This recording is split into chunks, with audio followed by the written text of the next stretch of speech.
I would just be curious for both Chris and or Drew. Have you seen your marketing spend and the growth strategy change at all with COVID specifically in either the sources that you are acquiring leads from or your messaging or like any sort of pivots in your business or your strategy over the last, let's say, 3 months? Yeah, we actually, it was bad timing. We wrote a book, launched when Amazon, we had all the books in Amazon's warehouse, like basically the day they said, yeah, we're not going to ship any books. We're not, but luckily we ordered a bunch of books and had them on site. But so we had this idea that we were going to be using our book and sending out, mailing it out. And luckily we have some that we have been doing that with. We expect it to be at events and conferences. That was going to drive the majority of our leads, by far the majority. So we've had to be much more creative, and we have done plenty of webinars. Our CEO, our director of partnerships they have been busy with multiple webinars every week. We hosted an industry thought leadership conference on our own. We've been participating in other virtual conferences and getting as many leads from those sources, but we have had to pivot a little bit, and whether that's through a lot of it has been through partnerships. We've had an increased focus on partnerships and getting referrals from partners, and we have shifted our SEO and kind of retargeting strategy because some of those things haven't been working. But I think one of the other interesting things we did was we launched a Slack channel, which aligned really well with this responsive fundraising focus that we've had. And it wasn't just a Slack channel for our customers, but it was for anybody in our industry.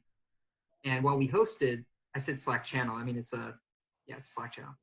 And it's also for anybody in our industry. And so we've seen that work well. Quickly, we had almost 200 people join the Slack group, and we are able to add value from the things that we've learned, excerpts from the book.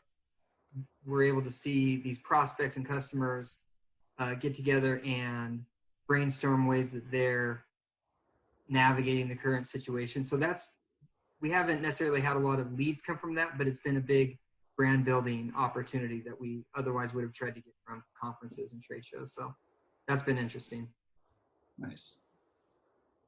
Drew, same question, if you remember the question. I barely. No. It's interesting because I actually started full-time at Trainual during COVID. Haven't met most of the team in person. Finished school. I worked for Trainual part-time during my last semester, and then started full-time a few weeks ago. But so it's been an interesting transition. But Trainual is a great tool for remote teams. And so our marketing team has done a really great job positioning it as such. So teams are able to document their policies and procedures and help with onboarding. And it's a really great tool for remote teams. So we've been able to spin up a site. I think it's called Remote Work Resources. You can edit that in there if you'd like.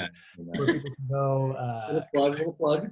Yeah, there's a finance guy, not a marketing guy, so I'm not prepared for all of the brand questions. But spun up a site for people to go get information about remote work resources. And just like Chris, our CEO and CMO have been doing a lot of webinars and virtual conferences. We've shifted some money that we were going to spend on trade shows and events to virtual events and things like that. And it's worked out well. We're keeping a closer eye on marketing spend.